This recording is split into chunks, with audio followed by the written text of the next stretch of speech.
Bismillah, walhamdulillah, wassalatu wassalamu ala rasulillahi wa ba'd. So just to recap then what we said, we have to understand that we have to always see the actions of Allah Azza wa Jal in what takes place around us, and that there are reasons and wisdoms behind these actions. This allows us to better treat the problems that we find ourselves in, whether it is in relation to our families just from a worldly point of view, or whether it is from the point of view of da'wah itself. And that when we look at it from the point of view of Allah's actions, that we understand that there are reasons and wisdoms behind His actions. And in history, Allah Azza wa Jal, He brings different states and conditions upon a people. Sometimes He will allow shirk to spread. Sometimes He will allow iman to spread. Sometimes He will allow sunnah to spread. Sometimes He will allow bid'ah to spread. Sometimes He will allow the deen to be strong. Sometimes He will allow it to be weak. In all of these processes, in all of these cycles, there are wisdoms and there are purposes behind all of this. And so from this, we then lead to the issue of what we are witnessing now and experiencing of this force or this power that is beyond any one individual or nation. And this is the use of the internet and social media and just things which get right into the private lives of people, right? It's just the nature of technology. And through this medium, all of these are the actions of Allah Azza wa Jal. Through this medium, Allah Azza wa Jal is bringing trial and fitna to the individual and to the society and to the whole nation. And this means that even for the scholars and rulers, there are things which are outside of their control. And it could even be the case that that Allah Azza wa Jal is bringing trials to that society because that society, that nation has shown from its history that it is maybe deserving of being put to trial, to test its iman, to see is it really holding fast to the deen of Allah, to the rope of Allah, and to distinguish. Because in these countries, as we said, some of these Muslim countries, you are seeing atheists appear, murtadun appear, things like that. And this is a trial for those people. And so this leads us to the issue of the tarbiyah in our homes, and one of the specific types of tarbiyah that we have to ensure that we are doing is to combat this issue of the atheism, because as we said, it is being heavily pushed, heavily promoted, and young people are impressionable. And when they hear when they access all of this stuff, which you may not have control over, when they see people ridiculing Islam, ridiculing the Quran, ridiculing the Messenger of Allah Sallallahu Alaihi Wasallam, treating it to be backward and whatever else, and then these people fear like peer pressure in school or in college or in university, right? You see a lot of these people, they're not able to handle that pressure, and they think, why am I sticking to something which is going to bring me a whole load of problem and ridicule, when this is how a mind starts thinking of a person, of an individual, and especially a young, impressionable child who doesn't have the means, who doesn't have the tarbiyah, who doesn't have the knowledge and the understanding to be able to address these types of issues. So then they start thinking, it's cool to be clever and intelligent, right? And they get deceived into thinking that these theories and ideas which are being pushed and promoted, that they are the haqq, that they are the undisputable truth, when they are not. So this issue returns back to the issue of tarbiyah. And from that tarbiyah, the Shaykh emphasized at the end that we have to bring out these issues of iman in Allah, evidences for His existence, evidences for His rububiyyah, and not just suffice just with telling people, not just telling children, but we have to bring out the actual evidences. And these kinds of evidences, we see them in the books of the scholars like Ibn al-Qayyim, Ibn Taymiyyah, Imam al-Sa'di. And so this knowledge or this treasure is there, but it has to be extracted and brought out. And repeated in the masajid and even upon the manabir and things like that. That's the general thing that the Shaykh was alluding to at the end, that we shouldn't really take this matter lightly, because this is the fitna of this time period. Just as shirk was the fitna among the people of Nuh, today this is the fitna, this taghrib and this ilhad, and pushing it all across the globe as a means of exploitation and whatever else.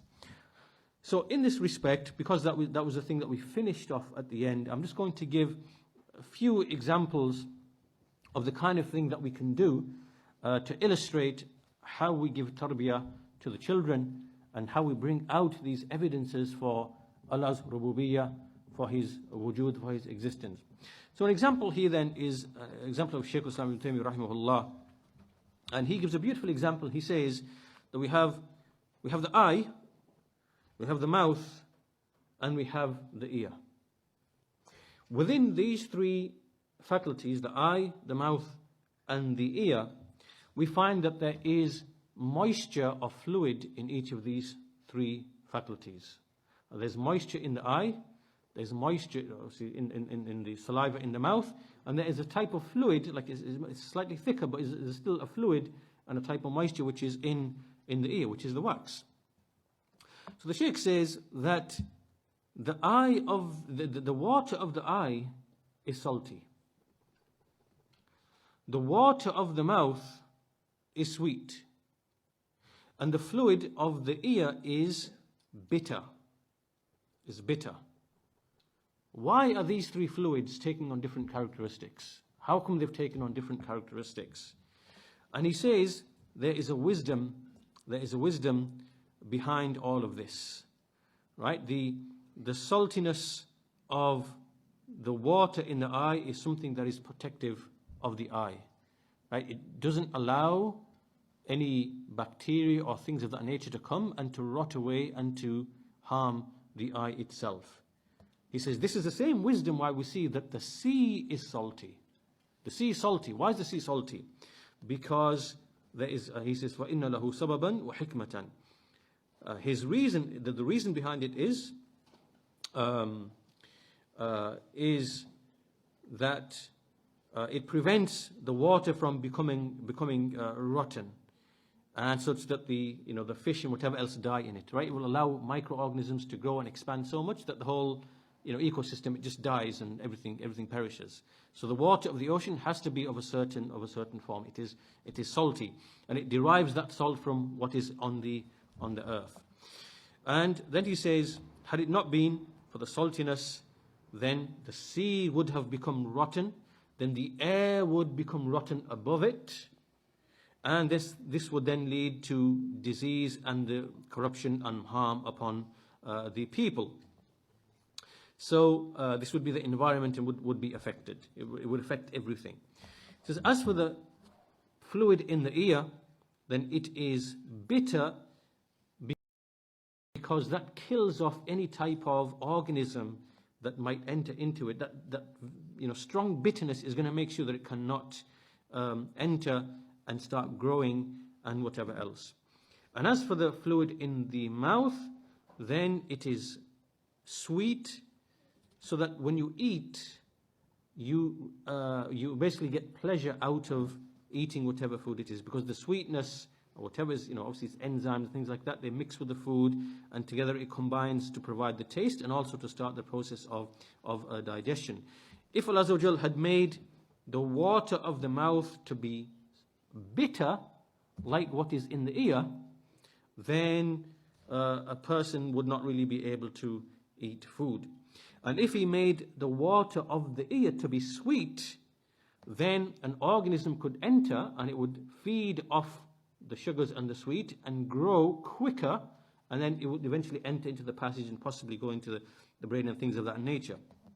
So he says that when we look at all of these very specific things, we know that it cannot be any other way but this. It cannot be any other way but this. And there has to be a wisdom behind this. Similarly, we see that the eyes have not been put on the feet. Why are the eyes not on the feet? The eyes are on the head. They are on the highest point. and we see that the skin under the feet is very tough and very hard, as opposed to the skin in other places. And there's a specific reason for that, to enable walking and so on and so forth. And why are the eyes on the front of the head, not the back of the head? Right, so the point being, and he goes on, but the point being that when you look at an organism or a being, you see that there are very, very specific things about that organism which, you know that there is a hikmah, and there is a wisdom, and there is a purpose behind it, and it couldn't have just happened just like that, right? You can see clearly there are intents and wisdom behind all of this. So what this shows us now, what this leads us to, is that this is a clear evidence of takhsis, of specification in a thing, and the irada which is behind it. And this clearly leads to, a khaliq, a creator, a knower, the one who made the specification. And this is something that is known by sound reason. There's nothing here that we've done wrong. It is pure sound reason, looking at observations and leading to the only conclusion. Right? So this is something that you can tell your children. You can say, look, why is the fluid in your mouth, why is it sweet? And why is the fluid in your eyes, why is it salty? Or why is the fluid in your ears, why is it bitter? Or sometimes you can taste the wax, it's really, really bitter. There's a wisdom behind this. And that is, this is by design, this is by intent. And so the point being that these types of examples are so many in Allah's creation. Right? Everything in Allah's creation is an evidence for His existence. وَفِي كُلِّ شَيْءٍ لَهُ آيَةٌ تَدُلُّ عَلَىٰ أَنَّهُ وَاحِدٌ. In every single thing there is a sign for Him which indicates that He is one. So now upon this we see that the response of the atheists and those kind of people, Imam As-Sa'di rahimahullah, he responds to those people and he says about them, Shaykh As-Sa'di, he says, when he thinks and reflects about the statements of the mulhideen and the madiyeen, when you look at the atheists and the materialists, what they say, they claim that all of the events that are taking place, they are just things which happen in nature. Nature is what is creating, nature is what is fashioning, nature is what is producing. He says, but at the same time, according to them, nature has no awareness, it is not aware of anything, it doesn't have any knowledge, it doesn't have any direction, it doesn't have any objectives, it doesn't have any wisdoms. So nature is not even conscious, right? It can't even have a concept of knowledge because it's just matter, it's nothingness, right? So on the one hand, they want all of this to appear by nature, and on the one hand, they have to negate all of these qualities from nature. And the Shaykh is saying that this is, we see all of these tremendous wisdoms arising just purely out of blind, undirected forces of nature. And the Shaykh says that this is the one who reflects about what they are really saying. He will know that this saying resembles the aqwal of the majaneen, the people who are mad, the people who are insane. This is the saying of the insane people, whose intellects have been taken away from them, right? And so again, the point being that what Imam As-Sa'di has alluded to here is that we put these evidences of Allah's rububiyyah and these day-to-day examples that people can relate to, we teach them and we inform the people of the insanity of what opposes this, of the madness of what opposes this, right? And we implant and we put this into the hearts and the minds of the people. Likewise, we see another example, another evidence from that is related from Al-Imam Ja'far As-Sadiq rahimahullah, which is found in some of the riwayat and the reports. And he was asked a question about Allah Azza wa Jal. So he was asked a question, and the questioner said, have you ever rowed on the ocean? Have you ever been on the ocean, on the sea? He said, yes. He said, have you ever experienced a moment when the strong, violent wind caused huge waves to come over you? And Ja'far, he said, yes, yes. And then the man said, in that situation, did you lose all hope of any assistance and any means of escaping? Did you come to the realization that there's absolutely no escape? There's no physical means I can use to escape from this huge wave that is going to envelope me and drown me? Did this pass through your heart? He said, قال نعم. He said, yes. He said, then in this situation, did it pass through your mind? Did the thought pass through your mind that there has to be someone outside of these ways and means who is able to save you? Did you like feel a hope, and did you have a thought in your heart that maybe, even though all of the physical ways and means that would be available to me are not present, did your heart still think, and did it still pass through your mind that there is something or someone out there who is able to help me? And was there some motion in your heart towards that thing, thinking to yourself, if only, and I hope, right? And he said, yes. He said, yes. And so Imam Ja'far said, فَذَلِكَ هُوَ اللَّهِ. So that thing that your heart was seeking, right, that thing is Allah Azza wa Jal. Right, so this is one of the evidences, which is the evidences of fitrah, that when a person, even an atheist or someone else, when he's in a calamity, right, and he realizes that all of the physical ways and means by which it might otherwise be possible for him. Let's give an example. So example, we have a building and there's a fire in the building, and the fire is enveloping very, very rapidly, and at the top there's someone stuck there. Let's say he's an atheist, and he realizes that every possible physical means by which I could have escaped are completely absent from me, right? So I don't have a parachute, I don't have a rope, I don't have some sort of any other means, right? I know all of that is gone, and as a matter of certainty, that fire is going to come and it's going to surround me, right? So he knows that the asbab, in terms of the possible worldly means, he knows that they are completely out of the picture, right? Now in that situation, if there is a movement in his heart and these things go through his heart about, there must be something, there has to be something, there must be someone or something that can save me. Now even in his heart, if he's not thinking Allah or a creator, it doesn't have to be Allah the creator, because an atheist doesn't believe in a creator. But his heart, there's something in his heart that is trying to move towards something and put hope in something. Or the thought passes through his mind that if only, or maybe, or this, whatever. That motion in his heart is a proof for the existence of Allah Azza wa Jal. Because if he was true to his belief, then that motion wouldn't be taking place in his heart, right? Because he would resign to the fact that, well, the asbab are cut off, let's just die. The asbab have gone, there's no other means, let's just die. But you find in many of these cases, these people are actually hoping and wishing and if and this and whatever. And that means that the heart is trying to move somewhere. It's trying to go towards somewhere. That heart is actually moving towards its creator, even though that person doesn't believe in a creator, right? So this example here given by Ja'far as-Sadiq, rahimahullah, is another example.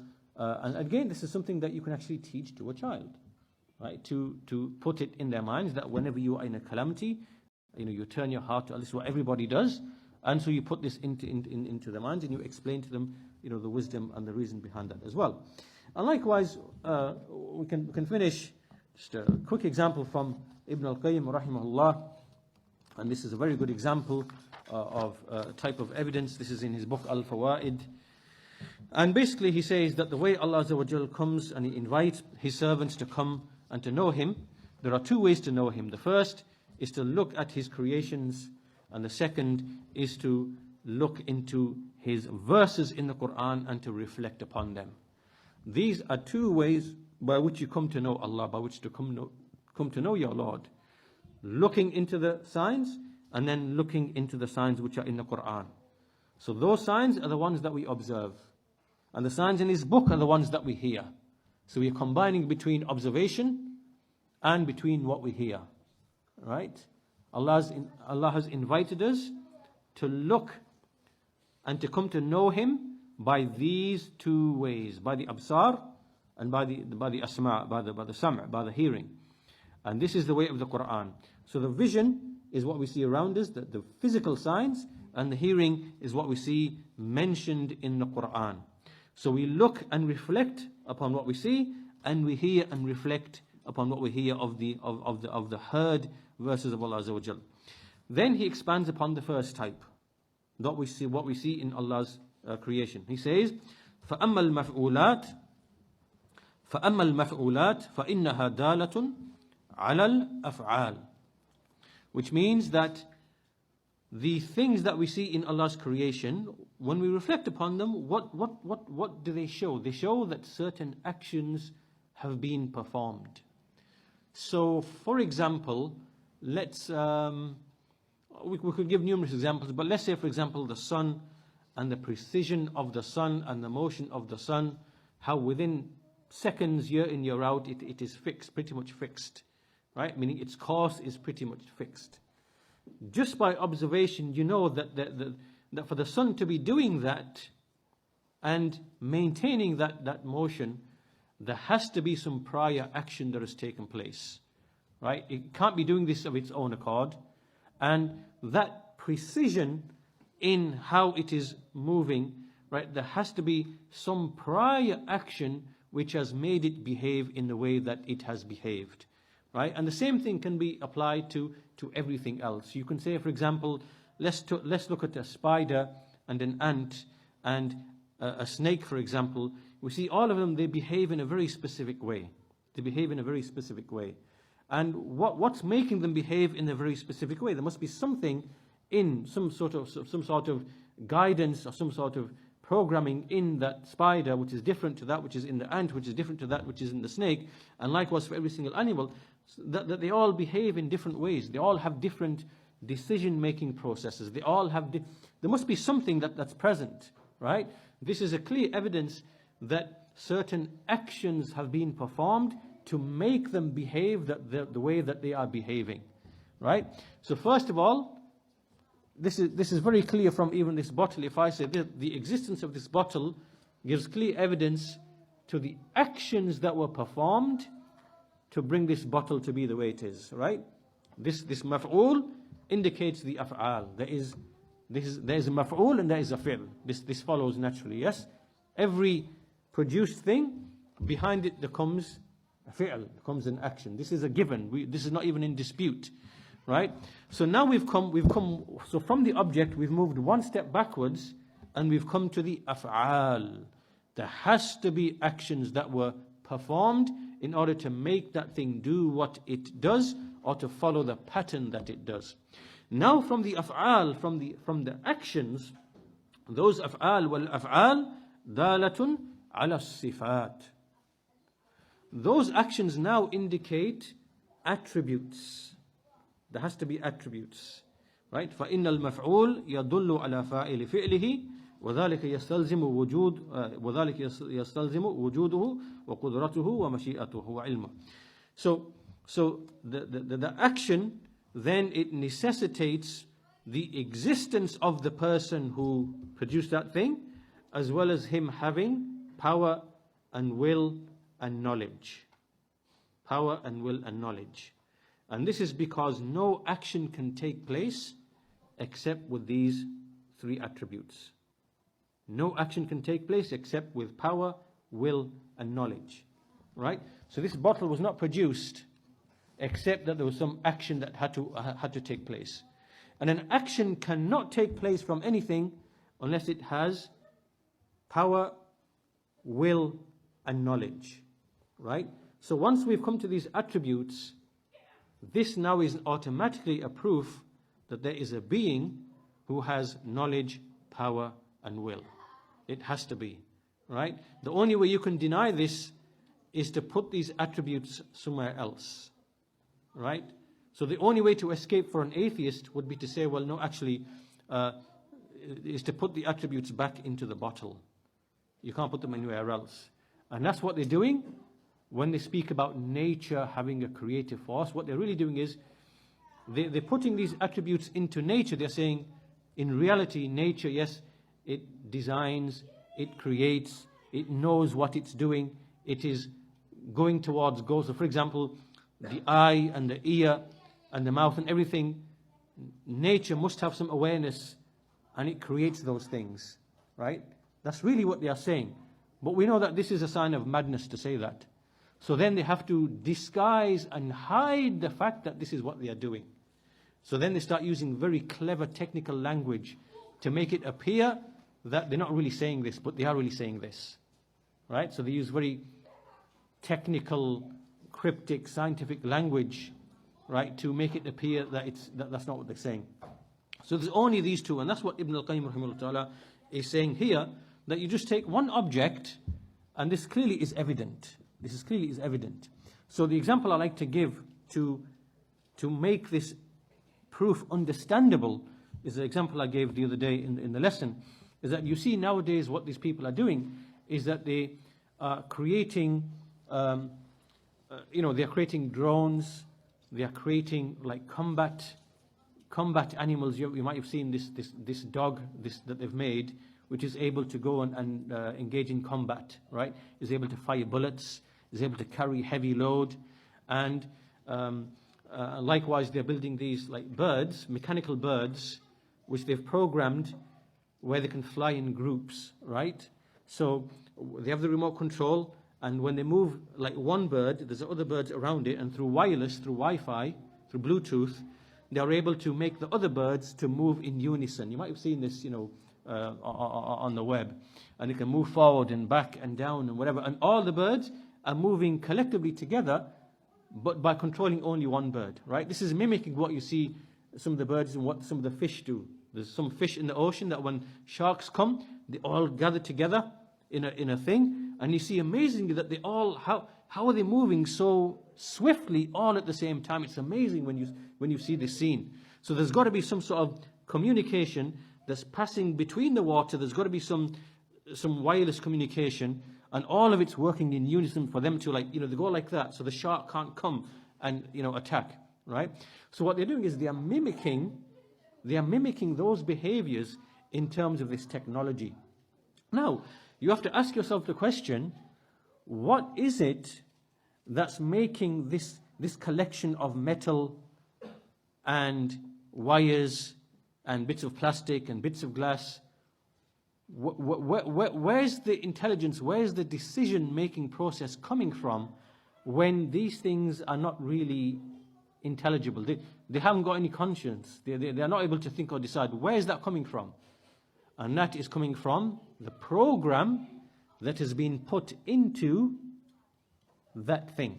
Whether it's the drone, whether it's the flying bird, whether it's the combat animal, right? Meaning that there's some intelligence that has come before that, which is based upon ilm and wisdom and qudra, and that bit has been put into that piece of metal that's making it behave the way it is. If you take that out, that hard drive or whatever else out of it, will it do what it does? No. Now it's just become a piece of metal, it's become a piece of trash. It cannot do what it's supposed to do. When you put it back in, it will behave the way that it behaves, right? So once you understand this, you will realize this is actually the evidence in a modern way. It's the type of evidence that Musa alayhi salam used against Fir'aun. Because in the dialogue between Musa and Fir'aun, Fir'aun said, وَمَنْ رَبُّكُمَا? Who is your Lord? And Musa alayhi salam, he said, رَبُّنَا الَّذِي أَعْطَى كُلَّ شَيْءٍ خَلْقَهُ ثُمَّ هَدَى. Our Lord is the one who gave everything its form, and then He gave it its guidance. So the scholars, the Mufassirin, they explain this guidance here. What is the guidance? They say that Allah gave to every creature, He gave it, He inspired it as to what its food is, what its habitat is, and what its zawj, its partner is, and He gave it something of aql that allows it to achieve that function. Right? So the spider has been given a certain amount of aql, right, which is able to make decisions in terms of its food, drink, habitat, and its spouse or whatever. Yeah. So every animal is now different. It behaves in a different way. Right. This now is the hidayah. This is from the ilm of Allah Azza wa Jal. He has put it in each of these creatures for them to behave in a certain way. There has to be ilm. Right? Just like the physical examples I gave of the drone or whatever else, there is ilm that is driving these things, and that ilm came from outside of them. It came from outside of them. It didn't come from them themselves. Right? So in a similar manner, in the creation of Allah, every single thing that we see is a sign for the existence of Allah. Why? Because it is evidence for His knowledge. I mean, just that in itself, you can make this argument very strongly and powerfully, which cannot be refuted. Right? You say that every living thing, it operates upon ilm. That ilm is, you can go into the genetic code and the coding, whatever else. That is a clear evidence of the attribute of knowledge. You can't deny that. Right?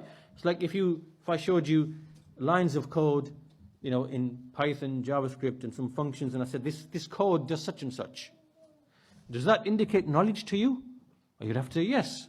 The intent behind this function is, to take two numbers and to return the multiplication or whatever else. This is a crude example. We can give more detailed examples of like file processing and encrypting and decrypting. This is what the function does, right? And then you show them, well, here is a genetic code, and this determines the hair color or the eye color or something else. Is there knowledge behind this? Right? If he says, no, there isn't, then he's a mubtil. Right? And straight away, this man is a kadhab, he's a liar. This is mukabara. You are now being arrogant in the face of the obvious. Right? You are in denial. How can you say here, there has to be ilm behind this? And how here you're saying, no, there's no ilm behind this. It is just random, whatever, nature, whatever else. Right? This proves to you that this man is a safih and a majnoon, because he's doing what Imam Sa'di said. His escape is to try and say, oh no, actually, this ilm here that you're trying to allude to is actually from nature. But hang on, nature is supposed to be unconscious, unaware, unintelligent, has no direction, is totally random, is totally blind. But your refuge is to try and pretend that it isn't. All right? So here, this mulhid is exposed to that he's a kadhab and he's a liar, just by that example on its own. So this is what Ibn al-Qayyim is basically alluding to. And the basis of this, you find it in the Quran, in the dialogue between Musa alayhi salam and Fir'aun. This is also repeated in Surah Al-A'la. الَّذِي خَلَقَ فَسَوَّى وَالَّذِي قَدَّرَ فَهَدَى. The one who created and fashioned and formed, and then who decreed and gave guidance. Ibn Kathir says that this ayah is the same as that one in the story of Musa alayhi salam. So here then is another example you can give, present by way of tarbiyah, by way of establishing the dalail, the evidences for the wujud and the rububiyyah of Allah Azza wa Jal. And so this is just by way of illustration. We'll conclude with that at this point, inshallah ta'ala. We hope we've taken some benefit from the advice of Sheikh Saleh and from these examples that were given. If there are any questions related to the topic, inshallah we'll try to address them, inshallah.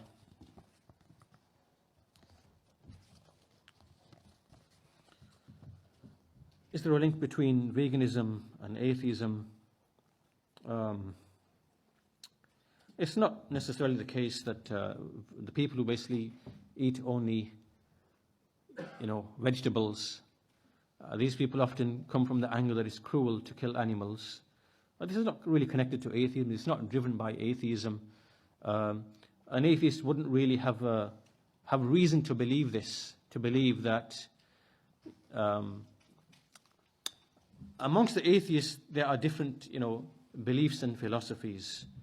But in general, Allah knows best, I don't know that atheists would generally be drawn towards being vegans. So the answer to that, there is no direct causal link between being a vegan and between atheism itself.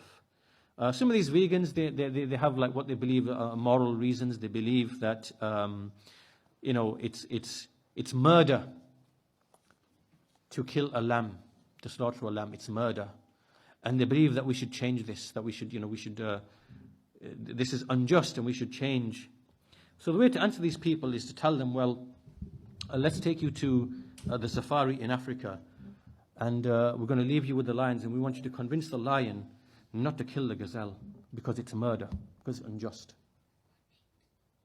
And obviously, we know that this person, so what this person is really doing is that they are denying the fundamental facts and realities of just life, right? It is from the fundamental facts and realities of life that that the sun and the rain and the soil and the air work together to produce vegetation.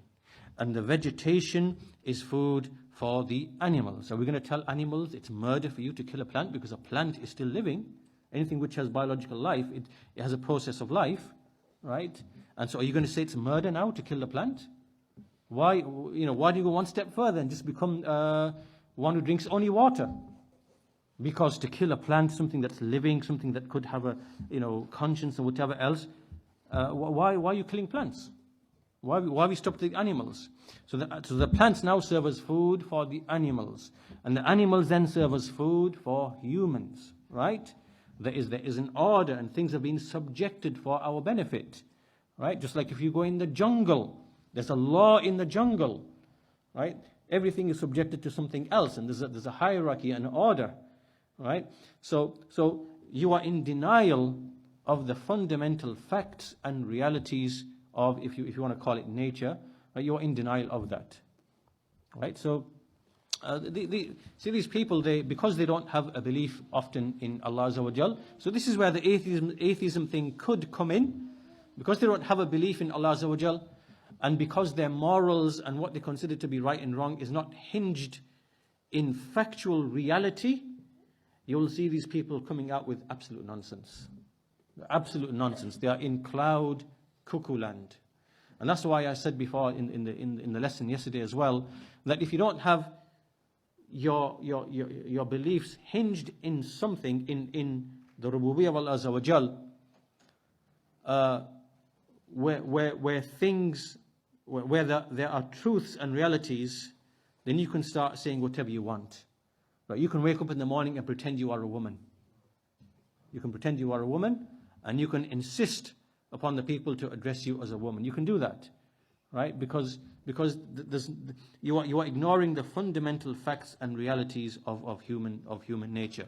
So Islam, Sharia, right?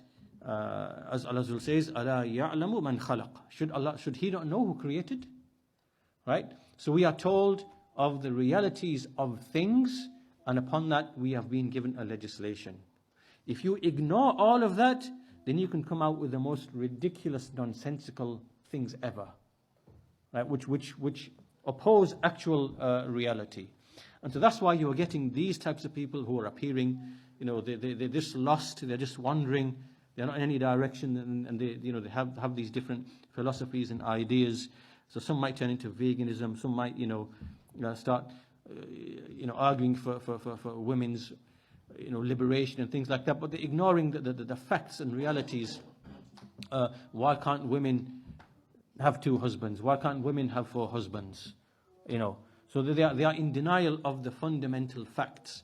A woman is given 350 to 400 over, right? Her fertility lasts 35 years, and at the age of 45, 50, she'll be totally barren. Overwhelming, this is the reality of women.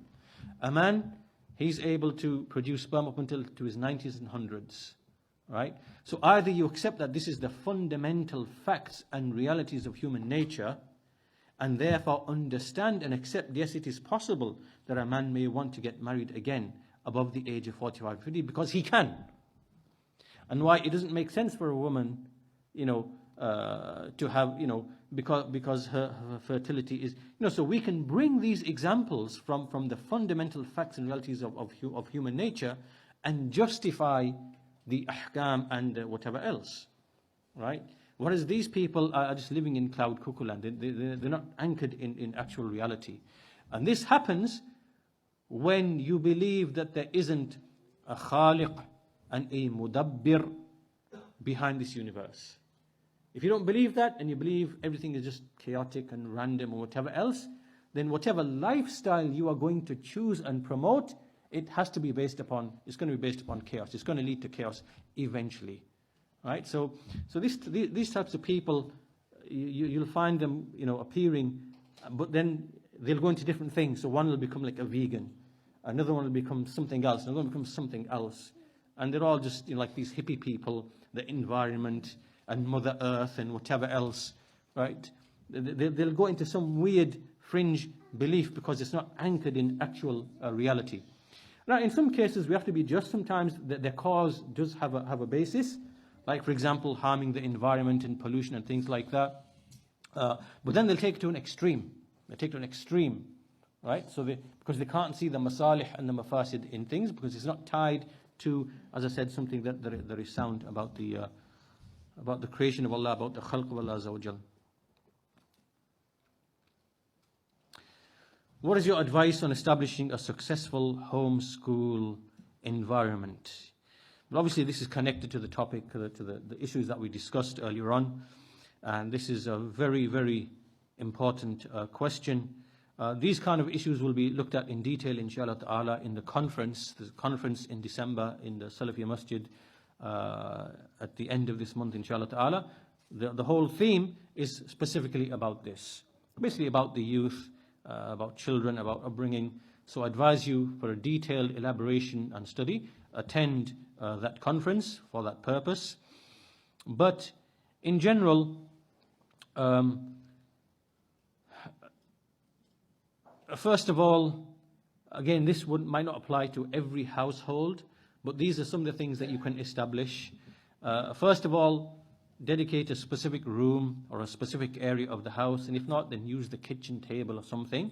But have a specific area where your children, where they know that at set times they, do their studies and they meet together and they sit there, and you sit there with them, and you give them tarbiyah, you make them establish a daily routine, and so that routine starts with things like a basic lesson, a basic daily lesson on just a simple 5-10 minute lesson on something to do with the Tawheed of Allah Azza wa Jal, or about being sincere, or about explaining the dhikr, or one of the supplications, something practical on that basis, that you give them something like that on a daily basis.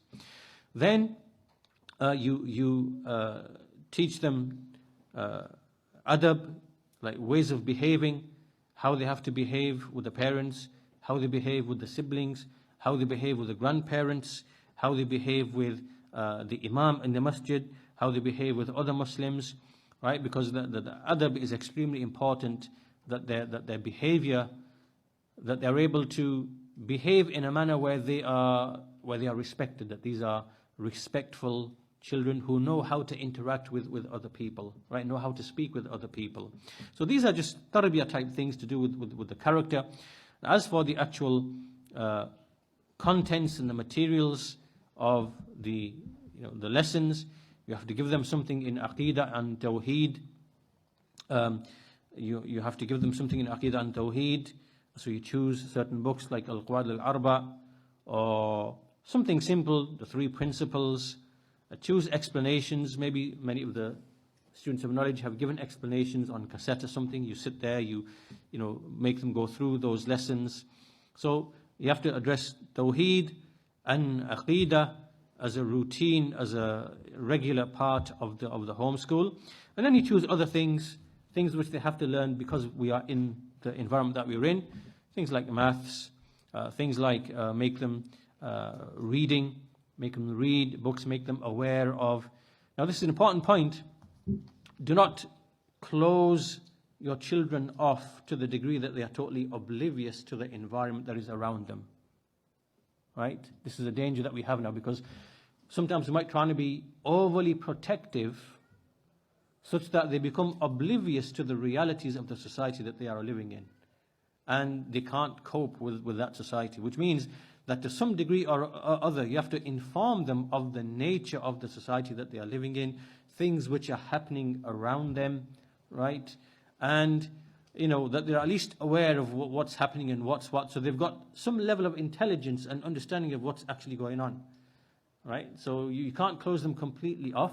And so to that extent, maybe you sit down and you take something that's happening in the news or some event, right? No, I'm not saying you sit them down, but I'm saying you take some issue or event. You say, oh, yes, there's actually a war in Yemen taking place right now, and this is what's going on. There is the Rafidah, and they are trying to commit revolutions in the Sunni Muslim lands because they are waiting for their Imam. And what those Muslim countries are trying to do, the Gulf countries, they're trying to repel. And obviously, in history, we know that, as Ibn Taymiyyah told us, that the Rafidah, always they ally and they collude, with the Munafiqeen and Kuffar and whatever else in order to attack the Sunni Muslims. This is from their history. So what I'm saying is that you can't just make them oblivious to the things which are happening either in that society or just generally around the world as a whole. So you keep them up to date, you keep them informed, you allow them to gain an understanding, a working understanding of the world, so that they know what's going on, right? And they can make sense of the things which are going on around them.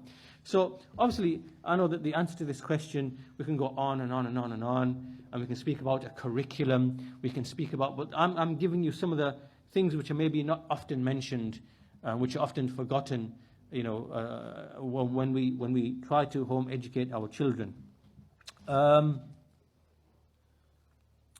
Fourthly, obviously, you have to be an example yourself. So you have to be an example of a person, who is serious about knowledge, who is reading books. So if you read books and you tell your children, today I read 2 books, and this is what the books were about. Right? Make them read a book and make them tell you what did they learn from the book, what have they read. And whether it's fiction, whether it's non-fiction. Sometimes kids, especially who are younger, maybe they like to read, stories. You choose the stories that they read, and then let them tell you what did you learn from this, whatever. So you be an example if you are someone who spends time reading, studying, and then they will follow that example as well. Inculcate within them the desire to want to read and explore and to acquire knowledge and whatever else. Then this will follow through on them as well. So the point being, this is a long answer. I suggest you come to this conference, inshallah ta'ala, and the whole of the conference will be based around this specific thing. And Allah knows best. So inshallah we'll conclude our lesson there, and we'll stop now. If you want to make wudu for the salah, which is due shortly, and do so. والحمد لله رب العالمين وصلى الله على نبينا محمد وعلى آله وصحبه أجمعين.